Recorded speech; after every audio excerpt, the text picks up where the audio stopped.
Hello，大家好，我係 John Home 嘅 DY，今日好開心繼續喺 John Home Channel 嘅 Episode 3咧，同大家分享下呢個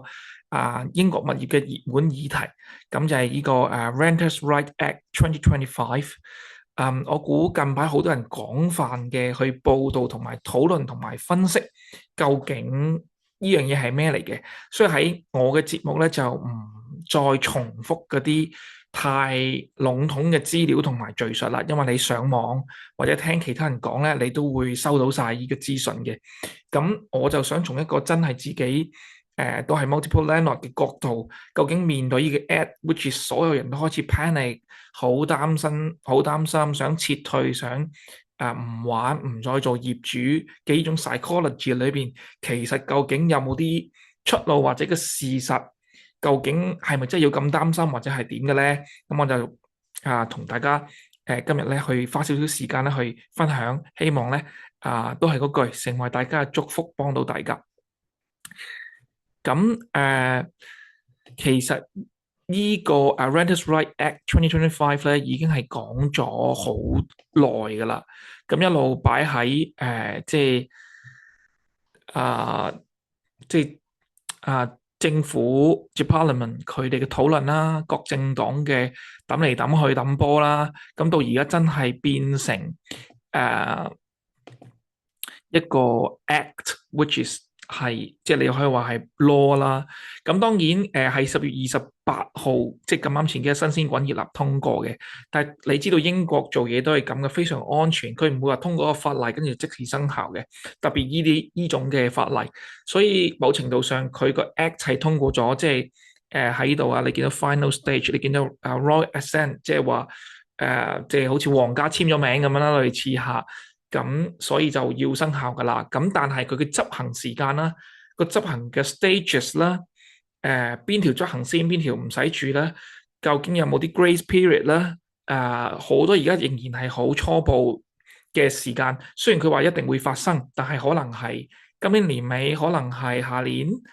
其實係唔知嘅。咁所以大家即係都唔使過分恐慌住。第一就係你要考慮個 timing。其實就算呢個而家係個 act，咁但係唔代表所有裏邊嘅 policies 咧會即時生效。而喺生效嘅過程裏邊咧，如果有造成好大嘅混亂或者太大嘅聲音嘅反對咧，其實有好多嘢會保留或者再斟酌或者會去調整嘅。咁但係當然啲細節就係即係 the details in the details in the devil 啦，即係你即係啲細節可能係到時會好多嘢都係會再算再討論㗎。咁所以呢個 Renters Right Act 咧就係唔需要過分太緊張住嘅，最緊要明白我哋嘅定位喺邊，以至我哋點樣去面對呢個先係最重要。就唔好有個 Act 一出嚟咧，就即刻就好情緒波動地就唔好做業主啦，英國做業主唔正啊，唔抵啊，唔得啊。咁其實究竟嘅真相喺邊咧，都要了解下嘅。你見到咧呢個政府網頁啦，即係官方網頁啦，你見到就係2025年 October 28咁就即係通過咗啦嚇。咁佢好籠統嘅一個 description 啦，就係話 a bill to make provision changing the law about rented homes，blah blah blah blah blah。咁其實簡單嚟講咧，就係呢度啦，imposing obligations on landlords。所以其實係都係真係嘅，佢係針對性嘅。對一啲即係 landlord 提出更多嘅責任啦，以至啦去保護大部分更多嘅租客，令到成個租即係物業嘅租賃市場咧更加公平，同埋比較有點講啊，即係話保障到雙方嘅權利咁樣。咁但係如果從個 landlord 嘅角度，喂大佬你梗係話佢哋係保緊租客嘅權利，完全 ignore landlord 啦，which is 我都有嗰個同感嘅，即係我個心都好 hurt 嘅，係嘛？咁但係最重要咧，唔係就係話埋住個頭就諗，哎呀，即係搞錯啊！咁你就係針對 landlord，我哋更加重要係，喂，冷靜下，sit back 睇下個大圖畫，睇下究竟係點先回事，而我哋點樣去應對嚇。咁咧我自己做咗一個簡單嘅表啦，希望幫到大家啦。其實有大概5至8個方面係比較重要啲嘅，咁但係我就嘗試每個好簡單嘅折衷嘅同大家分析下。第一樣咧，其實就比較關鍵啲，就係租約嘅種類。咁以前你知道有生日有死日啦，即係有 fixed contract 啊，有 rolling 啦。咁而家咧個新法咧就係話，嗰啲新嘅租約咧都會變成周期性，即係 rolling contract 啦，即係每個月自動續租。咁究竟嘅細節係，因為而家你如果真係你希望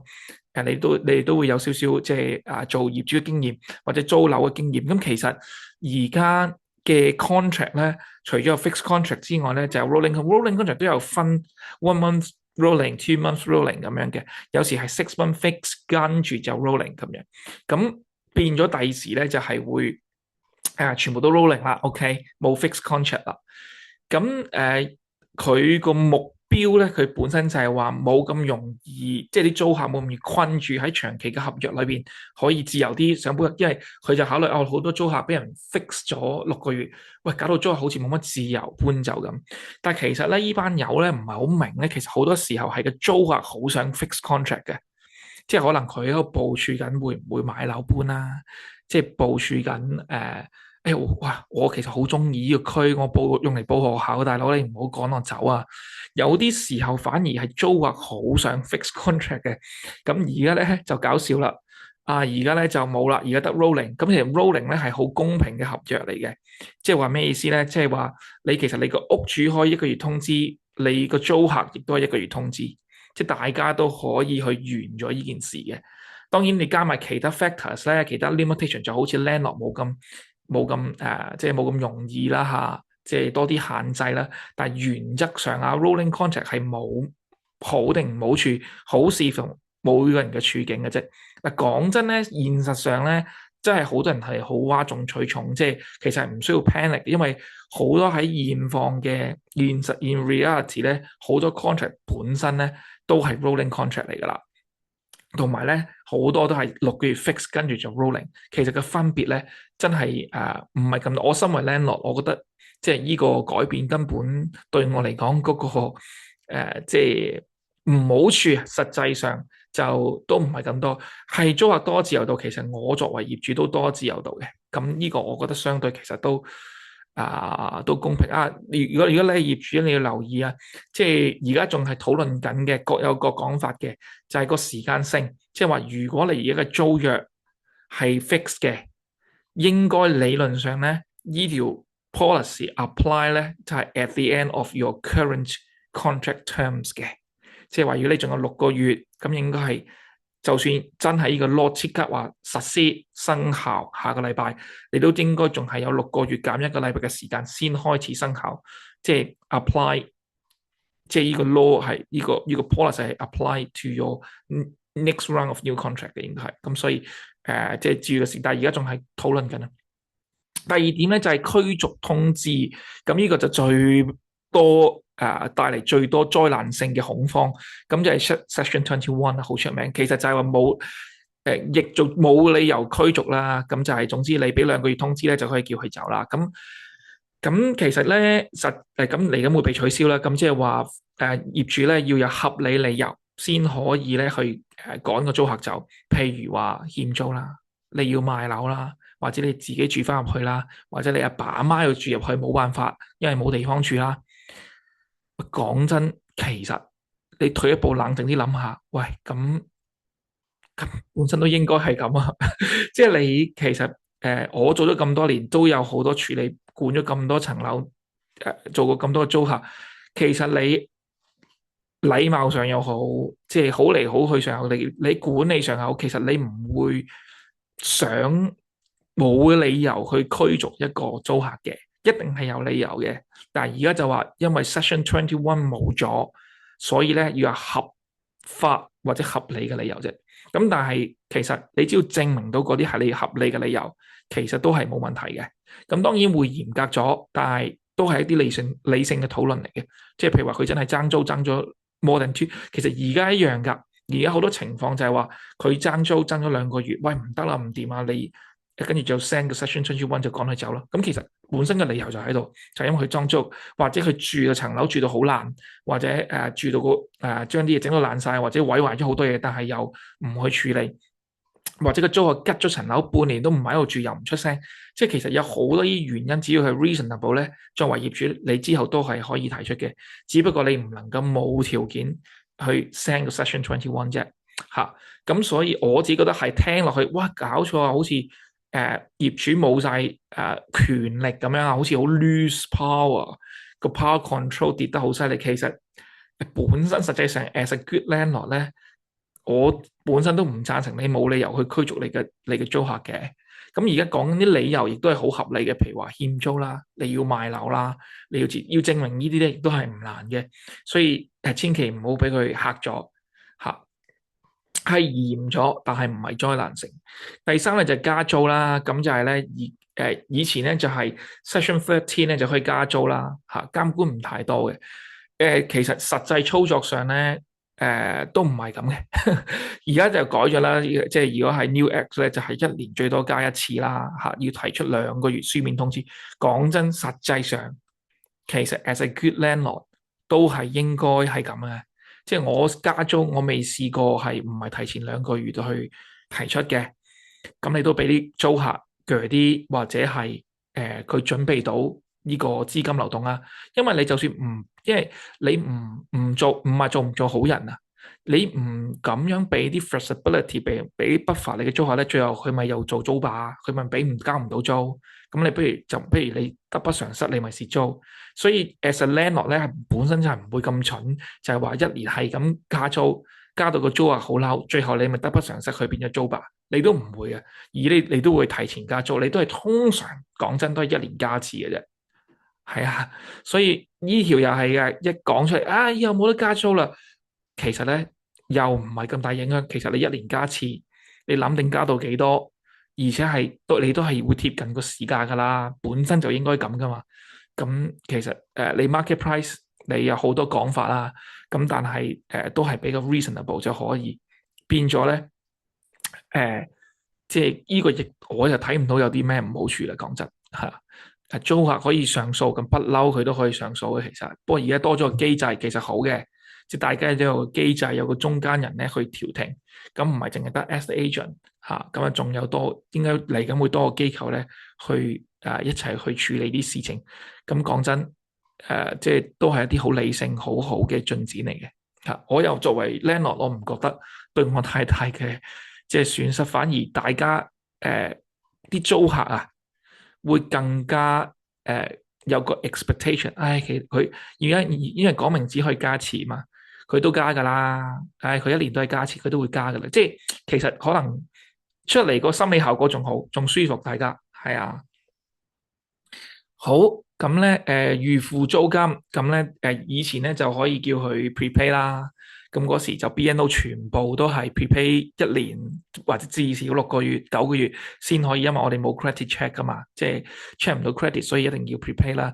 咁而家咧就限制最多只能預付1個月租金。嗱，咁講真咧，我唔知佢點樣執行啦，係啦。咁呢個咧其實係打擊一啲業主咧，強迫一啲租客 prepay。跟住咧就佢 prepay 完之後咧，咁租客就算有咩投訴咧，都投訴無門，唔理佢，係啦。咁譬如爆水管又唔理佢，又打人又打俾佢，又冇人聽咁樣。嗱，咁我又係咁嘅角度咧，as a good landlord，你本身就唔會覺得係一個咩問題嘅，因為正常情況下，如果你揾到個租客佢要 prepay你先肯信佢入去住你間物業嘅，你都唔會揀去做租客啦。係咪啊？你梗係揀個度過，揾個正正常常有現金、有 credit check、過到 reference check 等等等等。你見可能就算 interview 佢完，你先揀佢，咁其實你都唔會，你寧願唔收佢，你寧願揀個好嘅租客，而唔係去焗佢 prepay，跟住你希望係冇事。咁過咗6個，你收得幾多一 prepay？你過咗6個月之後，咁佢做租霸，咁你點啊？係嘛？咁所以我覺得如果係造成好多 landlord 嘅恐慌咧，我調翻轉有時我自己喺度 reflect 就係話，你其實明唔明本身做一個最 efficient、最 long term、最 sustainable 嘅 good landlord 其實應該係點樣嘅嚇？咁樣調翻轉嚟諗咧就會舒服。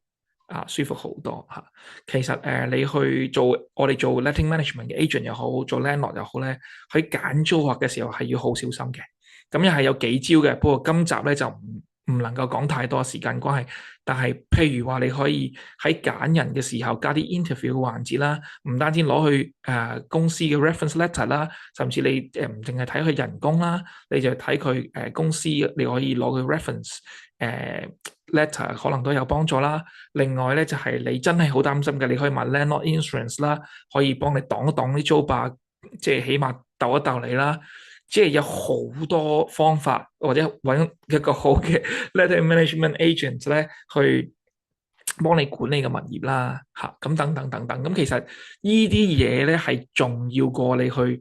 諗，哎呀唔可以一年加2次租啦，哎呀我唔可以夾硬趕人走啦，要有理由先趕得人走啦。其實係意義唔大嘅嚇，根本同 yield 同你投資回報其實冇關係。暫時睇咗4點。都係一啲心理上嘅打擊啫。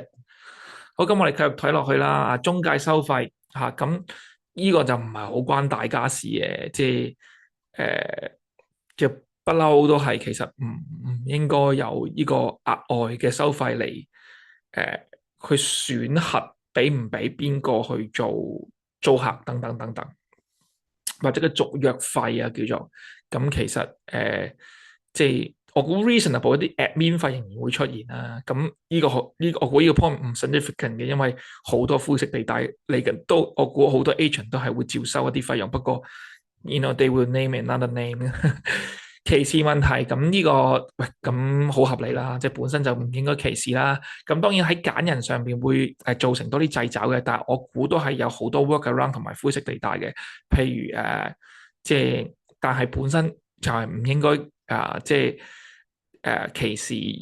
某一啲人而唔租盤，不過你如果一個好嘅 letting management agent，佢自然會 use the legal right wordings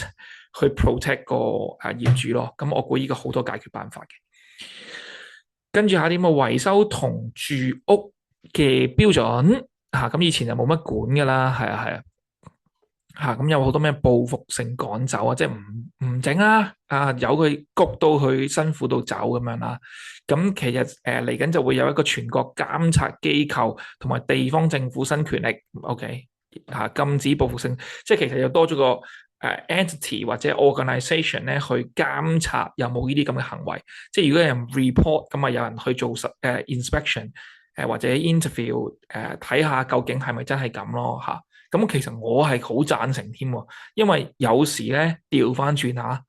係啲租客好惡嘅而家，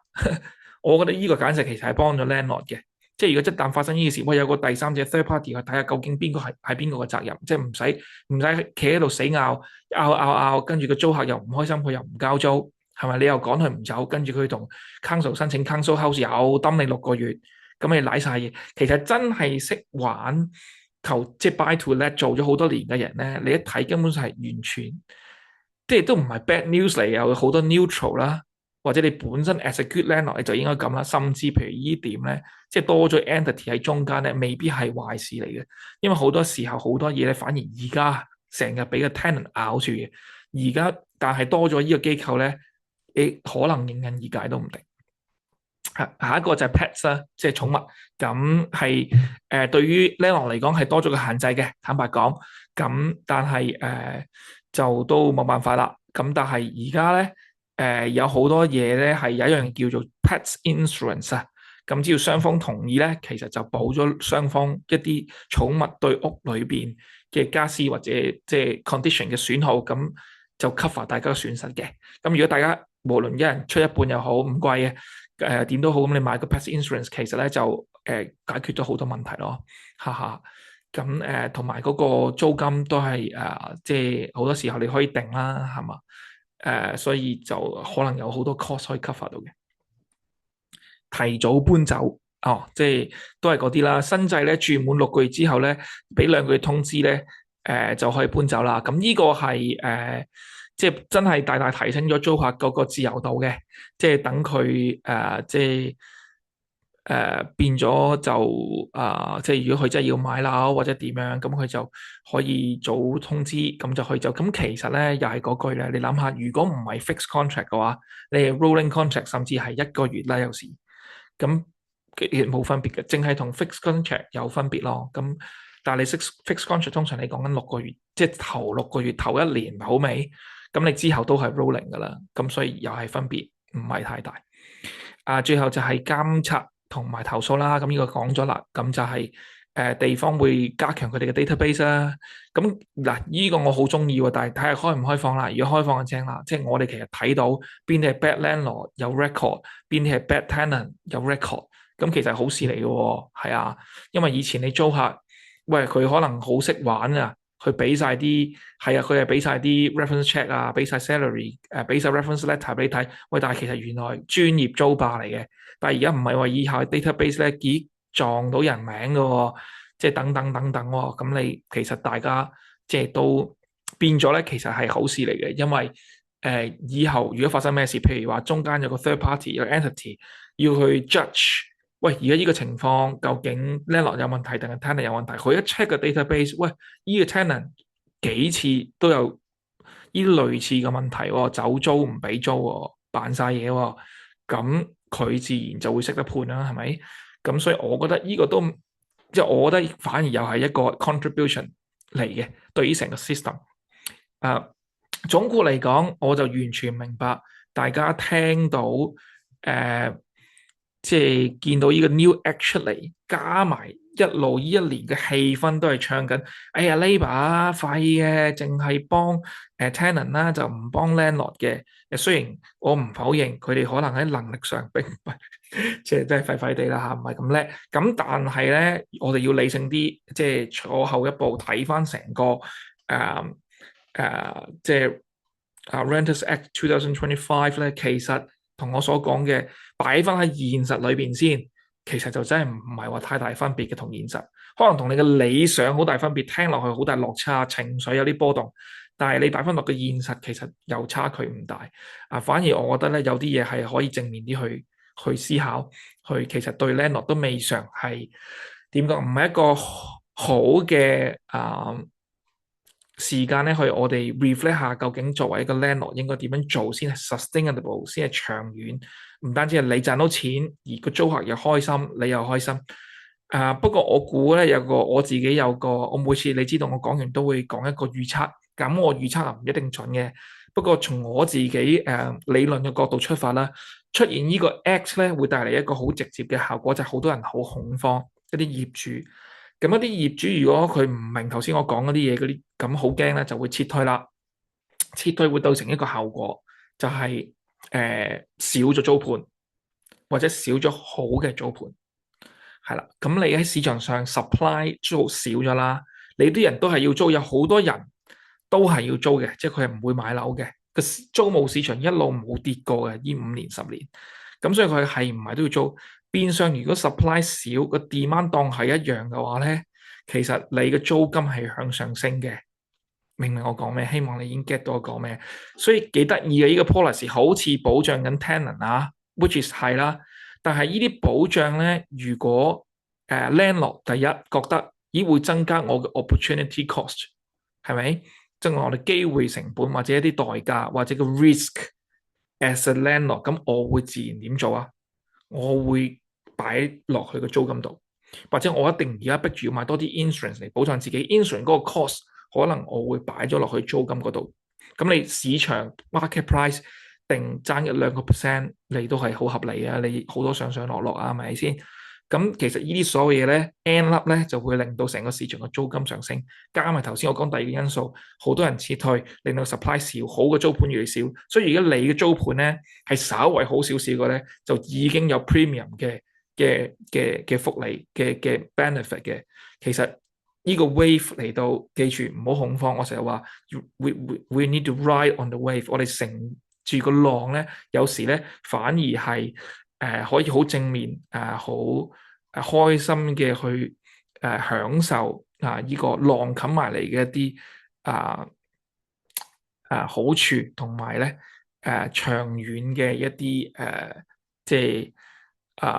對你財富增值有幫助嘅一啲契機啦嚇。咁我今日講到呢度先，希望大家即係對大家有幫助啦。而如果你而家係 landlord 嘅，咁唔使太擔心。如果真係好擔心，需要揾人傾下偈嘅，可以message 我哋，咁我可以同你傾下偈啦。如果你係準備本身想成為 landlord 去做 buy to let 嘅，咁你都唔需要，其實真係唔需要太恐慌，亦都唔想要因為咁樣就唔入市因為其實只要頭先我講嘅，你識揀租客，識買 insurance，識得點樣去揾一個合理嘅租金去進入呢個市場其實咧同之前冇分別嘅，可能而家因為頭先我講嗰兩點，可能你最後個 yield 咧仲高過個 act 出嚟添之前添。好，咁我講到呢度，希望咧今集嘅內容咧對大家希望消除恐慌亦都咧製造一啲更加正面嘅能量俾大家咧去明白究竟呢個對物業市場有啲咩真正嘅影響，同埋我哋係點樣可以去化解同面對。好多謝你哋，拜拜。